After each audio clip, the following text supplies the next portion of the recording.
Supreme செய்திகளுக்காக C தரணி. புதுச்சேரி சட்டசபை தேர்தலுக்கான தேதி ஏப்ரல் 9 நடைபெறும் என தேர்தல் ஆணையம் அறிவித்துள்ளது. புதுவை கோட்டக்குப்பம் அருகே குளத்தில் தாமரைப்பூ பறிக்கச் சென்ற அக்கால் தங்கையான 2 சிறுமிகள் சேற்றில் சிக்கி பலியான சோகம்.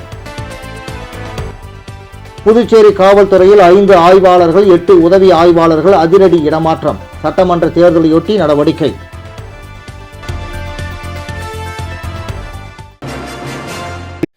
புதுச்சேரி சட்டசபை தேர்தலுக்கான தேதி ஏப்ரல் 9 நடைபெறும் என தேர்தல் ஆணையம் அறிவித்துள்ளது. புதுச்சேரியில் 30 தொகுதிகளுக்கான சட்டமன்ற தேர்தல் ஏப்ரல் 9 நடைபெறும் என தேர்தல் ஆணையம் அறிவித்துள்ளது. அதன்படி தேர்தல் நடத்தை விதிமுறைகள் அமலுக்கு வந்துள்ளது. நாளை முதலே வேட்புமனு தாக்கலும் தொடங்குகிறது. புதுச்சேரியில் வேட்புமனு தாக்கல் செய்வதற்கான கடைசி நாள் மார்ச் 23 மார்ச் 24 வேட்புமனு தாக்கல் பரிசீலனை செய்யப்படும் எனவும், வேட்புமனுக்கள் வாபஸ் பெறுவதற்கான கடைசி நாள் மார்ச் 26 எனவும் அறிவிக்கப்பட்டுள்ளது. வாக்குப்பதிவு ஏப்ரல் 9 நடைபெறுகிறது. வாக்கு எண்ணிக்கை மே மாதம் 4 நடைபெறும் என தேர்தல் ஆணையம் அறிவித்துள்ளது. கோட்டக்குப்பம் அருகே அங்காளம்மன் கோவில் திருவிழாவிற்கு சென்ற அக்கா தங்கைகள் குளத்தில் தாமரைப்பூ பறிக்கும் பொழுது சேற்றில் சிக்கி பலியான சம்பவம் பெரும் சோகத்தை ஏற்படுத்தியுள்ளது. விழுப்புரம் மாவட்டம் கோட்டக்குப்பம் அடுத்த கீழ்புத்துப்பட்டு சாவடி பகுதியை சேர்ந்தவர் ஐயனார். ஓட்டுநரான இவரது மனைவி ஜெயந்தி. இவர்களுக்கு 11 வயதில் அர்ஷினி, 8 வயது கயல் என்ற 2 பெண் குழந்தைகள் இருந்தனர். இருவரும் காலாப்பட்டில் உள்ள தனியார் பள்ளியில் படித்து வந்தனர். அர்ஷினி 6ஆம் வகுப்பும் கயல் 3ஆம் வகுப்பும் படித்து வந்தனர். கீழ்புத்துப்பட்டு சாவடி பகுதியில் உள்ள அங்காளம்மன் கோவில் திருவிழா கடந்த 3 நாட்களாக நடந்து வருகிறது. நேற்று ஜெயந்தி தனது 2 மகள்களையும் கோவிலுக்கு சென்று சாமி கும்பிட்டு வரும்படியும் சாமிக்கு பூஜை செய்ய கூடையில் பூ வைத்து அனுப்பியுள்ளார். வீட்டில் அம்மா கொடுத்து அனுப்பிய பூவுடன் சேர்த்து தாமரை பூவையும் சாமிக்கு கொண்டு செல்வதற்கு அர்ஷினி மற்றும் கயல் இருவரும் அதே பகுதியில் உள்ள கங்கையம்மன் கோயில் குளத்தில் தாமரை பூ பறிக்க சென்றுள்ளனர். அந்த குளம் ஆழமான பகுதி என்பதால் 2 குழந்தைகளும் ஒன்றன் பின் ஒன்றாக மூழ்கி இறந்துள்ளனர். கோயிலுக்கு சென்ற மகள்கள் இருவரும் நீண்ட நேரமாகியும் வராததால் ஜெயந்தி பல்வேறு இடங்களுக்கு சென்று 2 பிள்ளைகளையும் தேடி வந்துள்ளார். ஜெயந்தி, இவரது கணவர் ஐயனார் மற்றும் உறவினர்கள் குழந்தைகளை எங்கு தேடியும் கிடைக்காததால் அதிர்ச்சி அடைந்தனர். அங்காளம்மன் கோவிலில் இருந்து சிறிது தூரத்தில் உள்ள கங்கையம்மன் கோவில் குளத்தின் கரையோரம் அர்ஷினி மற்றும் கயல் எடுத்துச் சென்ற கூடை இருந்துள்ளது. சந்தேகமடைந்த அந்த ஊர் இளைஞர்கள் குளத்தில் உள்ளே இறங்கி தேடிய பொழுது அர்ஷினி மற்றும் கயல் தண்ணீரில் மூழ்கி இறந்தது தெரிய வந்தது. 2 உடல்களையும் மீட்டு கணபதி செட்டிக்குளம் தனியார் மருத்துவமனைக்கு கொண்டு வந்தனர். உடல் பிரேத பரிசோதனைக்காக மருத்துவமனையில் வைக்கப்பட்டுள்ளது. சாமிக்கு பூப்பறிக்க சென்ற அக்கால் தங்கை இருவரும் குளத்தில் மூழ்கி பரிதாபமாக உயிரிழந்த சம்பவம் அந்த ஊர் மக்களிடையே பெரும் சோகத்தை ஏற்படுத்தியுள்ளது. இந்த சம்பவம் குறித்து கோட்டக்குப்பம் போலீஸ் இன்ஸ்பெக்டர் விஸ்வநாதன் வழக்கு பதிவு செய்து விசாரணை நடத்தி வருகிறார்.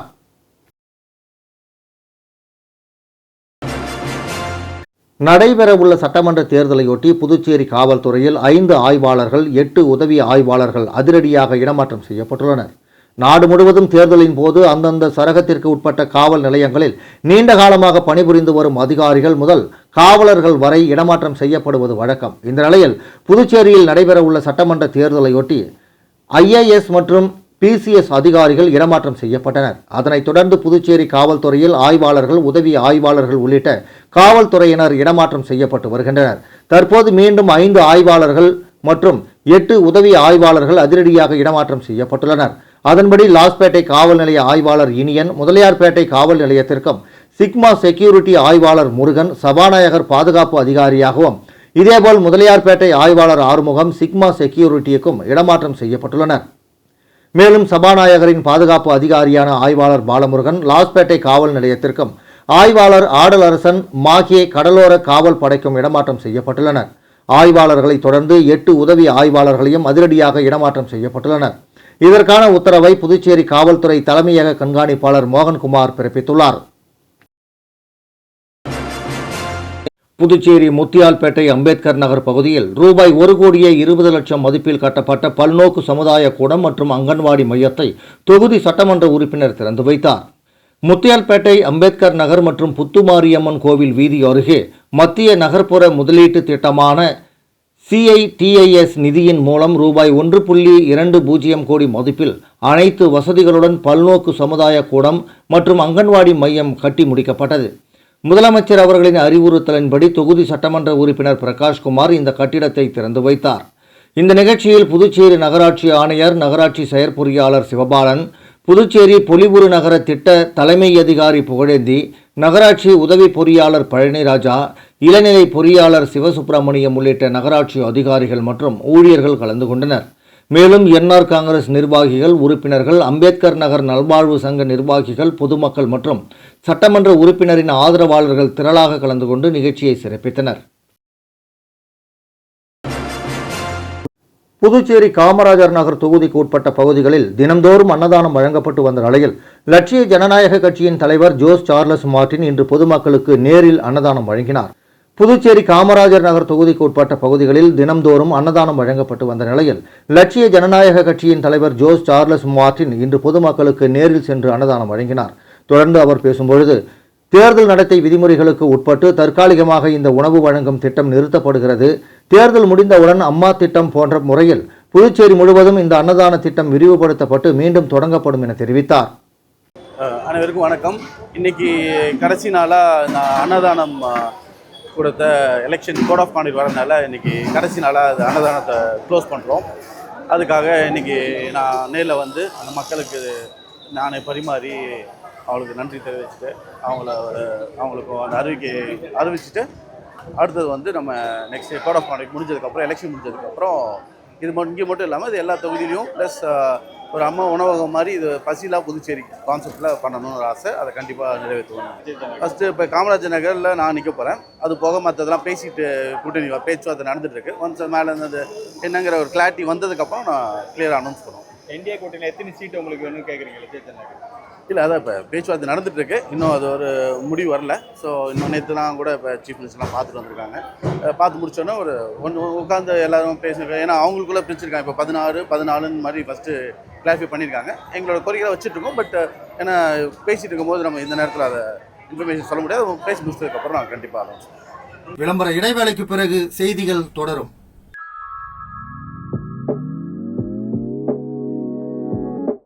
ஜோஸ் ஆலுகாஸில் இயர் எண்ட் சேல் வந்தாச்சு. தங்க நகைகளுக்கான சேதார கட்டணத்தில் பிளாட் 50% தள்ளுபடி பெறுங்கள். இப்பவே ஷாப்பிங் செய்யுங்க.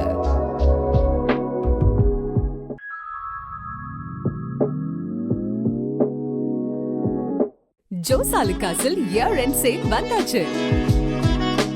தங்க நகைகளுக்கான சேதார கட்டணத்தில் பிளாட் 50% தள்ளுபடி பெறுங்கள். இப்பவே ஷாப்பிங் செய்யுங்க. செய்திகள் தொடர்கின்றன. புதுச்சேரி முத்தியால்பேட்டை தொகுதியில் திமுக கிளைக்கழக அலுவலகத்தை சமூக சேவகரும் திமுக தலைமை பொதுக்குழு உறுப்பினருமான பிரபாகர் திறந்து வைத்தார். முத்தியால்பேட்டை தொகுதி திருவள்ளுவர் நகர் கிளைக்கழக செயலாளர் வேலு ரெமோ அவர்களின் ஏற்பாட்டில் வேலு, முருகன், ராஜாங்கம், ராஜி, சண்முகம், வேலு, ரவி முன்னிலையில் கிளைக்கழக அலுவலகம் திறப்பு விழா சமூக சேவகரும் திமுக தலைமை பொதுக்குழு உறுப்பினருமான பிரபாகரன் அலுவலகத்தை திறந்து வைத்தார். இந்த நிகழ்ச்சியில் தொகுதி துணை செயலாளர் செல்வம், தொகுதி பிரதிநிதி சிவகுமார், மாநில நெசவாளர் அணி துணை அமைப்பாளர் சேகர், மாநில அமைப்புசாரா அணி துணை அமைப்பாளர் லோகநாதன், மாநில மீனவர் அணி துணை அமைப்பாளர் ஜெயமூர்த்தி, தொகுதி செயற்குழு உறுப்பினர் மனோகர், சிவலிங்கம், கிளைக்கழக செயலாளர் மோகனசுந்தரம், ஏகாம்பர காந்தி, மணிகண்டன், தண்டபாணி, தொகுதி இளைஞர் அணி துணை அமைப்பாளர்கள் விக்னேஷ், ரிதீஷ், மகேஸ்வரன், கழக முன்னோடிகள் அருள், சங்கர், வாசு, பழனி, சகாயம், சுரேஷ், தங்கவேல், கணேஷ், கணேசன், அரவிந்த், அருண், முன்னா மற்றும் அந்த பகுதி பொதுமக்கள் பலரும் கலந்து கொண்டனர். புதுச்சேரி நெட்டப்பாக்கம் பகுதியில் செயல்பட்டு வரும் கோ மக்கள் நல இயக்கத்தின் சார்பாக ரமலான் பண்டிகையை முன்னிட்டு இஸ்லாமிய சகோதரர்களுக்கு நலத்திட்ட உதவிகள் வழங்கப்பட்டது. புதுவை நெட்டப்பாக்கம் பகுதியில் செயல்பட்டு வரும் கோ மக்கள் நல இயக்கத்தின் சார்பாக அந்த இயக்கத்தின் இயக்குனர் இளங்கோ அவர்கள் ரமலான் பண்டிகையை முன்னிட்டு இஸ்லாமிய சகோதரர்களுக்கு நலத்திட்ட உதவிகளை வழங்கினார். ரமலான் பண்டிகையை முன்னிட்டு இஸ்லாமிய சகோதர குடும்பங்களுக்கு அரிசி வழங்கி அவர்களுக்கு ரமலான் நல்வாழ்த்துக்களை தெரிவித்தார். இந்த நிகழ்ச்சி தொடர்ந்து 3வது ஆண்டாக நடைபெற்று வருவது குறிப்பிடத்தக்கது. இந்த நிகழ்வில் இஸ்லாமிய சகோதரர்கள் மற்றும் பொதுமக்களும் கலந்து கொண்டு சமூக ஒற்றுமையை வலியுறுத்தி இந்த சேவையை பாராட்டினர். அனைத்து மதத்தினரிடமும் அன்பும் ஒற்றுமையும் நிலைக்க வேண்டும் என்பதே இந்த முயற்சியின் நோக்கம் என இளங்கோ அவர்கள் தெரிவித்தார். நிகழ்ச்சியில் கோ மக்கள் நல இயக்கத்தின் நிர்வாகிகள் மற்றும் உறுப்பினர்கள் கலந்து கொண்டு நிகழ்வை சிறப்பித்தனர். புதுச்சேரியின் பல்வேறு பகுதிகளைச் சேர்ந்த 15க்கும் மேற்பட்ட தையல் கலைஞர்களுக்கு லட்சிய ஜனநாயக கட்சி சார்பில் தையல் இயந்திரங்கள் மற்றும் மிக்சர் கிரைண்டர்கள் வழங்கப்பட்டன.